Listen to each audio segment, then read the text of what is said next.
Ndabasuje kuri Flow Kitchen The Creative, amahoro meze neza. Twagarutse mu gikoni, naho tugiye guteka ibirayi ku bundi buryo. Ibirayi bifite uburyo bwinshi wabitekamo butandukanye. Ubu ni bumwe muri bwo ngiye kubereka uburyo wateka ibirayi n'utuboga dutandukanye, dutunguru tw'amababi, bitunguru bisanzwe, karoti, pavuro, inyanya, ugakora akavange keza ukarya ibirayi biryoshye. Utari buze urya ibitogosheje cyangwa birimo ibishyimbo cyangwa ngo uhorere amafiriti cyane dore ko atari meza. Ubu ni uburyo rero bumwe mu buryo bwinshi ngiye kubereka watekamo ibirayi n'imiteja n'izo mboga zose kugira ngo urye ibiryo biryoshye kandi birimo intungamubiri. Murabona ko haba harimo ibintu byinshi bitandukanye by'imboga zitandukanye, haba harimo intungamubiri rero umubiri wacu ukeneye, ukaba uriye ibiryo biryoshye kandi bimeze neza bifitiye imibiri yacu umumaro. Twagiye rero reka tubitunganye hanyuma mbere kuko tubitegura mu gikoni. Tumaze kubitunganya rero udupavuro, udutunguru tw'amababi, igitunguru gisanzwe, inyanya, ibirayi ngibyo, turaza no kwifashisha agasorwatomo gakeya. Sinkunda gusorwatomo, njye nkunda gukoresha inyanya zihagije, ariko hano ndagashyiramo gake kugira ngo birusheho gusa neza. Dore rero na ya miteja na karoti nuko nabikase nibwo biza bigaragara neza mu biryo muri ka kavange k'ibirayi. Karoti ndende gutyo, imiteja nayo itari migufi cyane, biza bituma ibiryo biza bisa neza, ubona ari presentable nyine. Ndaje mbikore murebe. Twagiye rero mu gikoni kugira ngo dutangire tubiteke. Nuko bisanzwe mu gikoni cyacu, intego ni amavuta makeya, no tuvuta duke nashyizemo kandi tukirinda kuyahisha cyane aho kuyangiza. Reka rero dushyiremo ya miteja na karoti, ibyo tubanjijemo kuko nuko nguko duteka aka kavange k'ibirayi, nuko nguko mbigenza. Tugiye kureka dufate utuvuta use n'ibishya, turagaruka dukora n'ibindi. Reka tube dupfundikiye akanya gato, reka turebe ukuntu byifashe. Byamaze gufata amavuta, bitangiye gushya. Hano ntabwo ari ngombwa kubihisha cyane, twibuke ko n'ibirayi bikiri bibisi. Nta mpamvu yo kubisha cyane kuko biraza guhira mu birayi. Igihe ibirayi birajya gushya nabyo biraba biri gushya. Dushyizemo twa dutunguru twacu rero, natwo tugiye kureka dufate amavuta gatoya, dupfundikire. Mu kanya turagaruka twongere turebe.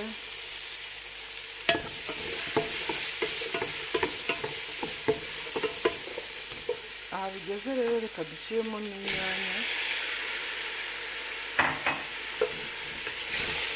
Byose ni ukugenda tuvanga gake gake, dupfundikira nk'umunota umwe, tugahita dukomeza kuko ntabwo dushaka kubihisha imbere kandi ibirayi bitarajyamo. Biraza gushyana neza n'ibirayi n'inyanya. Reka dupfundikire gatoya. Inyanya rero nazo zitangiye gushya. Aha bigeze, reka dushyiremo ka gatimerike kanjye ntashobora kwibagirwa, gace k'akayiko. Kadushyiremo na ka gasarisa kariho n'akaburaka pepa gake, nako agace k'akayiko nashyizeho. Rero dushyiremo tuvange. Mu kanya turashyiramo bya birayi byacu kugira ngo tubitekane noneho. Wow, nashyizemo rero ibirayi, ndi kuvanga kugira ngo nabyo bise neza, bibanze bifate akarangi, hanyuma mpite nsukamo amazi bitekane. Urabona ko ibiryo byacu biraba bisa neza rwose ku rwego rwo hejuru kandi biryoshye cyane. Hano rero ibirayi ntabwo bivanga cyane ngo nabyo bifate ubushyuhe byaba ibitiri, ahubwo iyo umaze kuvanga ubona bihinduye isura, uhita ushyiramo amazi. Kadushyiremo amazi kandi nabwo tugashyiramo akonje, ntabwo dushyiramo ashyushye. Impamvu ni ukugira ngo bitabe ibitiri, ntabwo bivanga ngo bifate ubushyuhe nta no gushyiramo amazi ashyushye kuko byaba ibitiri. Aha nk'uko nari mbivuze, amazi arakonje, ibirayi nabyo ni ukubivanga akanya gatoya, byamara guhindura ibara ugahita usukamo amazi bitarashyuha kuko byaba ibitiri nk'uko nari maze kubivuga, biraza gushyuhira rimwe muri aya mazi. hari abantu bajya bateka ibirayi gutya bakabivanga bigashyuha barangiza bagakubitamo ibizi bikonje, wakirya kumva ni igitiri kuva kimaze nk'ikitaye kandi agitetse umwanya naho ngaho biba byangirikiye. Rero ibirayi dushyizemo amazi yakonje birashyuhira rimwe bibire bisanzwe bishyane, kandi ushyiramo amazi aringaniye kugira ngo bize koroha, ariko biba bitarimo isosi nyinshi. Isosi y'ibirayi ntabwo ibirayi bigira isosi nyinshi, ntabwo byaryoha, ahubwo nshyizemo amazi aringaniye araza gukama agafatiramo, bikaba bifite agasosi gake gafashe, ari ibiryo bisa neza, imvange iryoshye. Reka rero dupfundikire bibire, nibimara kubira turashyiramo akunyu, hanyuma tureke nyine bishya. Umunyu kuwushyiramo nyuma nanone mu birayi nibyo byiza, kuko iyo ushyizemo mbere nabwo ntabwo ari byiza bibitire. Wow, ibiryo byacu rero murabona ko biri kubira bigiye gushya, amazi yatangiye kugabanuka, hari kubura nk'iminota nk'umunani cyangwa 7 kugira ngo amazi abe agabanutse uko mbishaka, bimaze gushya neza ubundi tubikureho. Murabona ko rwose biri gushya bisa neza cyane, araba ari ibiryo biryoshye, n'ijisho riraguha iyo ibiryo biryoshye biba bigaragara no mu jisho. Reka rero twongere dupfundikire tureke bikame neza.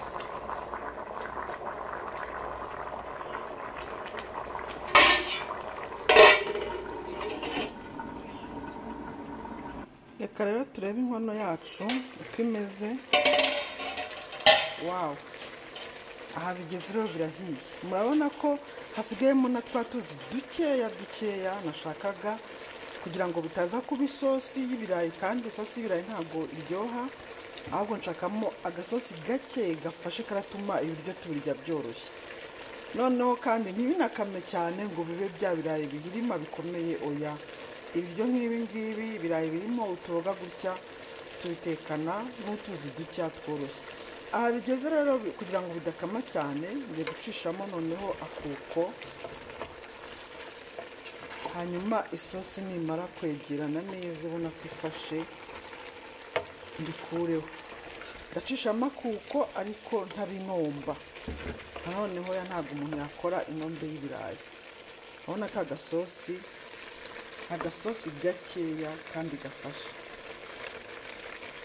nakabona mbereke neza. Urabona ko ari agasosi keza gafashe. Ubu rero aha bigeze twabikuraho rwose, ibiryo byacu birahiye, tukarura tukajya ku meza. Ibi nibyo nashakaga rwose. Guteka rero ibanga ni ukumenya kugereranya amazi. Uko ubikora cyane uteka ugenda ubimenyera, ugera akaboko kawe kakamenya rwose gupima amazi urashyira mu nkono. Urabona ko nk'ibi birayi uramutse wibeshye ugashyiramo ibizi byinshi byahita biba isosi, bigasana nabi nyine bikamera nk'ibironzi. Ariko iyo upimye amazi neza ukagereranya, bigenda bishya bikama ku buryo ubikura hasigayemo utuzi nk'utu. Murabona ni twa tundi ducya two gutuma ibiryo biza byoroha, ni nkaho ntayarimo.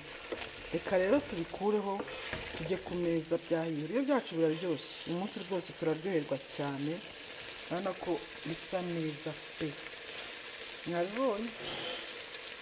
Reka rero rwose tuzimye dukureho, kuko inkono yacu igeze aho nashakaga. Navuga ngo noneho ibikurikiyeho ni ukujya ku meza. Mwabibona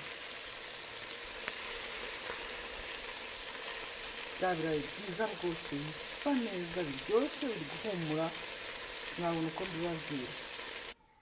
Wow, ku isahani rero ni uko byifashe. Murabona bya birayi byacu twatangiye duteka rwose, nta wari uzi ko biri buze bisa neza gutya, ariko nicyo niyemeje kubigisha guteka, tukarya ibiryo bisa neza biryoshye bihumura. Ese wari uzi guteka ibirayi gutya?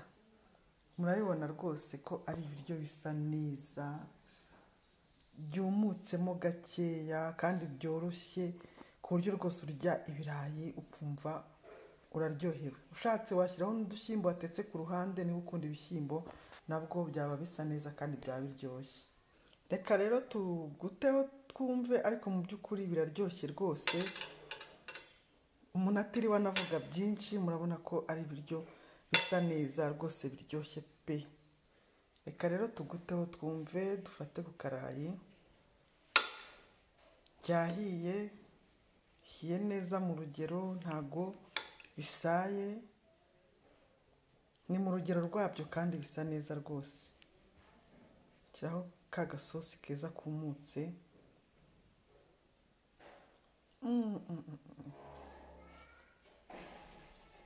Umva wagira ngo ni ifiriti kandi atariyo.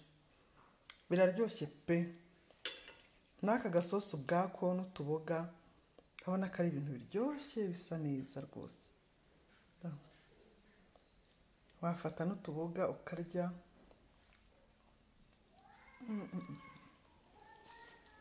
Umva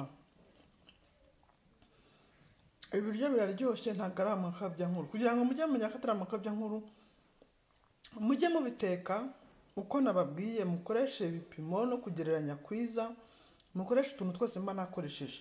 Muzajya mumbwira rwose uburyo ibyo biryo byaba bitaryoshye. Biraryoshye cyane pe. Warya ukirya iminwa, warya ntuye n'umwana, ariko nyine urihangana ukabaha mugasangira ko ntiwarya wenyine, ariko biraryoshye pe. Iminwa yo utariye neza wayiruma, wayirya pe.